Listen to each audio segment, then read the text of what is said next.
제7장.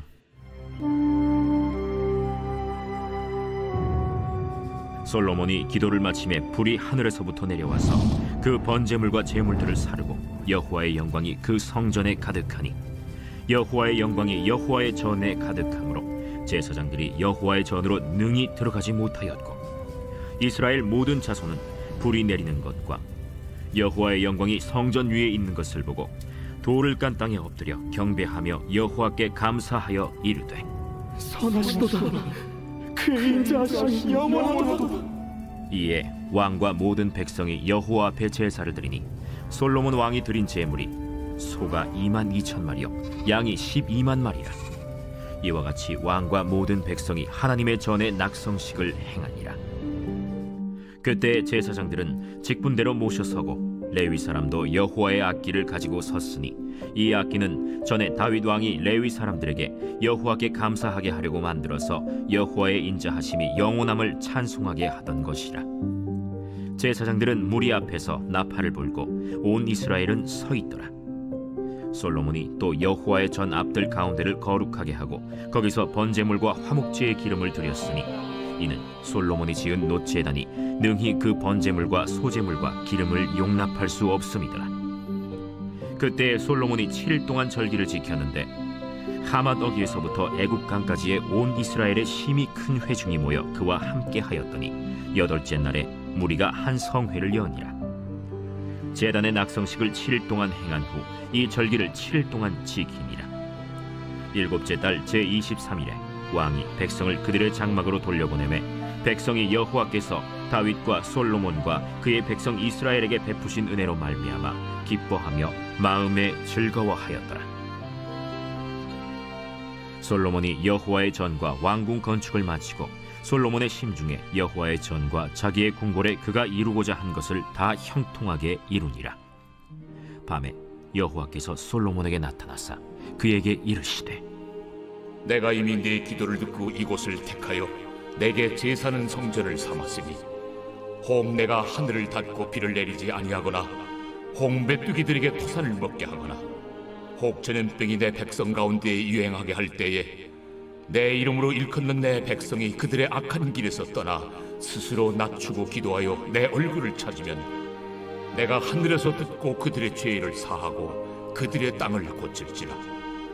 이제 이곳에서 하는 기도에 내가 눈을 들고 귀를 기울이니 이는 내가 이미 이 성전을 택하고 거룩하게 하여 내 이름을 여기에 영원히 있게 하였습니다. 내 눈과 내 마음이 항상 여기에 있으리라. 네가 만일 내 앞에서 행하기를 네 아버지 다윗이 행한 것과 같이 하여 내가 네게 명령한 모든 것을 행하여 내 율례와 법규를 지키면 내가 네 나라와 왕위를 견고하게 하되 전에 내가 네 아버지 다윗과 언약하기를 이스라엘을 다스릴 자가 내게서 끊어지지 아니하니라 한 대로 하리라.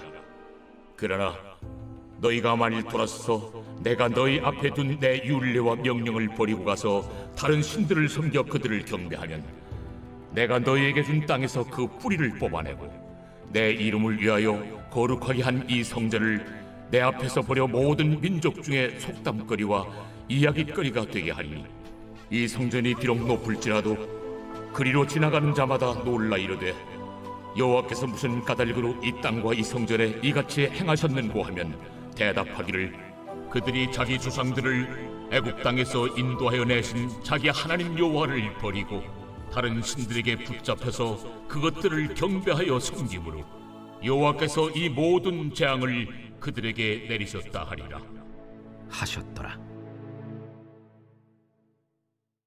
매일 성경과 함께하는 아름빛 교회 말씀 묵상, 아름빛 바이블 키트 시간입니다. 오늘은 역대하 7장 11절에서 22절까지의 말씀입니다. 오늘도 기쁨과 감사함으로 하나님이 허락하신 본문을 함께 살펴보도록 하겠습니다. 솔로몬이 성전을 봉헌하던 날은 이스라엘 역사에서 가장 감격적인 순간이었습니다. 다윗이 꿈꾸었던 성전이 완성되었고 온 백성이 모여 하나님께 기도와 제사를 드렸습니다. 그런데 놀라운 일이 일어났습니다. 하늘에서 불이 내려 제물을 사르고 여호와의 영광이 성전에 가득 찼기 때문입니다. 하나님께서 살아계시며 그들의 기도를 들으셨다는 분명한 증거였습니다. 오늘 본문은 단순히 옛날의 동화와 같은 일이 있었다라는 기록이 아닙니다. 하나님은 여전히 우리에게 기도를 응답하시고 임재하시며 우리에게 나타나시는 분이라는 사실입니다. 솔로몬이 기도를 마치자 하늘에서 불이 내려 재물을 삼켰습니다. 그리고 성전은 하나님의 영광으로 가득 찼습니다. 솔로몬에게는 불과 영광으로 나타나신 것이죠. 불은 하나님이 기도를 받으셨다는 확실한 표징이었습니다. 하나님은 귀를 막으시는 분이 아니라 백성의 간구에 응답하시는 분이십니다. 또한 불이 재물을 삼킨 것은 하나님께서 그들의 예배와 순종을 기쁘게 받으셨음을 보여줍니다. 성전이 영광으로 가득 찬 것은 하나님이 이곳을 내 처소로 삼겠다라고 선언하신 사건입니다. 사랑하는 성도 여러분, 오늘날 우리 예배 자리에도 동일한 임재가 있습니다. 더 이상 불이 하늘에서 떨어지지는 않지만 성령께서 불처럼 역사하십니다. 말씀과 기도 속에서, 찬양과 회개 속에서 하나님은 여전히 우리 가운데 임재하시며 응답하십니다. 그러니 우리는 기도해야 합니다. 오늘날 우리가 살아가고 있는 삶이 구약의 시대와 시대적 배경과 흐름이 다르다 하여 기도의 능력이나 영향이 덜하지 않습니다. 직관적인 응답이 아니어도 하나님이 우리에게 주시는 기도의 응답은 우리가 생각하는 것 너머로 선하고 위대할 것입니다. 우리가 일하면 우리가 일하지만 우리가 기도하면 하나님이 일하실 것입니다. 성경에서도 하나님에게 쓰임받은 일꾼들의 공통점은 기도하는 사람들이었다는 사실을 잊지 말아야 합니다. 하나님의 응답 앞에서 백성들은 제사와 찬양으로 화답했습니다. 그들이 바친 제물은 상상을 초월했습니다. 소 22,000마리, 양 12만 마리. 이 엄청난 수는 단순한 과시가 아니라 그들의 기쁨과 헌신을 표현한 것이었습니다. 불과 영광으로 임재하신 하나님은 이제 말씀으로 응답하십니다. 14절을 보니 내 백성이 그들의 악한 길에서 떠나 스스로 낮추고 기도하여 내 얼굴을 찾으면 내가 하늘에서 듣고 그들의 죄를 사하고 그들의 땅을 고치리라 라고 약속하십니다. 하나님은 교만한 자를 물리치시지만 겸손히 기도하는 자를 외면하지 않으십니다. 이 말씀은 하나님과 당신의 백성들 사이에 맺으신 언약의 확인이었습니다. 하나님은 다윗 왕조에 주신 언약을 다시 확인하십니다. 다윗의 후손들이 율법을 지킬 때에 왕조는 견고히 서게 될 것입니다. 이것은 메시아 예수 그리스도의 도래를 예고하는 말씀이기도 하며 하나님의 백성들은 예수 그리스도로 견고한 왕조를 세우게 될 것입니다. 우리는 예수 그리스도를 믿음으로 왕의 자녀가 됩니다. 그리고 하나님을 아버지라 부르며 예배하는 복을 누리게 됩니다. 주님은 예배하는 자들에게 은혜를 베푸셔서 큰 기쁨을 제공하십니다. 주님이 주시는 은혜는 인간의 상상을 초월하는 은혜입니다. 주님 안에서 회복이 되지 않을 것이 없습니다. 범죄한 자녀들에게도 은혜를 회복할 수 있는 길을 열어주십니다. 하나님의 자녀들이 죄를 범하게 될 때 그들이 하나님의 임재 앞에서 엎드려 기도하면 죄를 용서하시고 땅을 고쳐주십니다. 그 어떤 상황에서도 계속해서 은혜의 약속을 열어주시는 주님 앞에 오늘도 엎드려서 주님께 우리의 삶을 위탁하는 것이 그 무엇보다 올바른 삶의 자세라는 것을 마음에 새기는 우리가 되기를 소망합니다. 그러나 만일 이스라엘이 하나님을 떠나 우상을 섬기면 성전은 황폐해지고 백성은 땅에서 쫓겨날 것이라고 하셨습니다. 그리고 실제로 이 경고는 훗날 그대로 이루어졌습니다. 하나님의 백성들이 하나님에게 돌아서서 우상에게 간다면 하나님도 우리에게 허락하신 은혜의 등을 돌리실 것입니다. 드디어 성전 봉헌 기도를 올려드린 솔로몬이었지만 그 아름다운 성전을 한순간에 헐어버리실 수도 있는 것이죠. 은혜에는 대가가 없는 것은 분명한 사실이지만 은혜를 저버리는 삶을 살아갈 때는 죄의 대가를 치르게 될 것도 분명히 말씀하십니다. 기도를 말씀으로 응답하신 하나님은 단순히 은혜만 약속하신 것이 아니라 불순종에 대한 두려운 경고도 주셨습니다. 하나님의 백성은 언제나 말씀 앞에서 순종해야 합니다. 사랑하는 성도 여러분, 오늘 본문은 우리에게 분명한 교훈을 줍니다. 하나님은 화려한 건물을 원하지 않으십니다. 거대한 재물의 숫자 자체를 기뻐하지 않으십니다.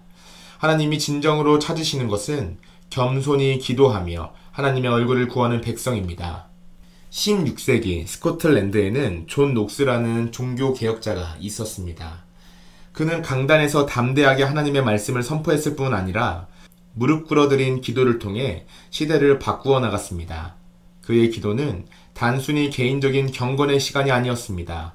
그것은 나라와 교회를 향한 간절한 부르짖음이었고 하나님의 뜻이 이 땅 가운데 이루어지기를 구하는 뜨거운 외침이었습니다. 당시 잉글랜드의 메리 여왕은 존 녹스의 기도를 두려워했습니다. 그녀는 이렇게 고백했다고 전해집니다. 존 녹스 한 사람의 기도가 100만 대군보다 더 무섭다. 이 고백은 단순한 과장이 아니었습니다.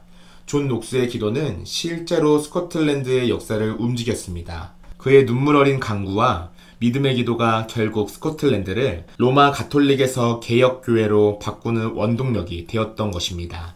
이 일화는 한 사람의 기도가 얼마나 강력한 힘을 가질 수 있는지를 잘 보여줍니다. 거대한 군대도 감히 꺾을 수 없는 벽을 무릎 꿇은 한 사람의 기도가 무너뜨릴 수 있습니다. 또한 존 녹스의 이야기는 기도가 단지 개인적인 위로를 넘어 사회와 역사, 더 나아가 민족 전체의 운명을 바꾸는 도구가 될 수 있음을 증언합니다. 사랑하는 성도님들, 우리의 인생이 기도하는 인생이기를 소망합니다.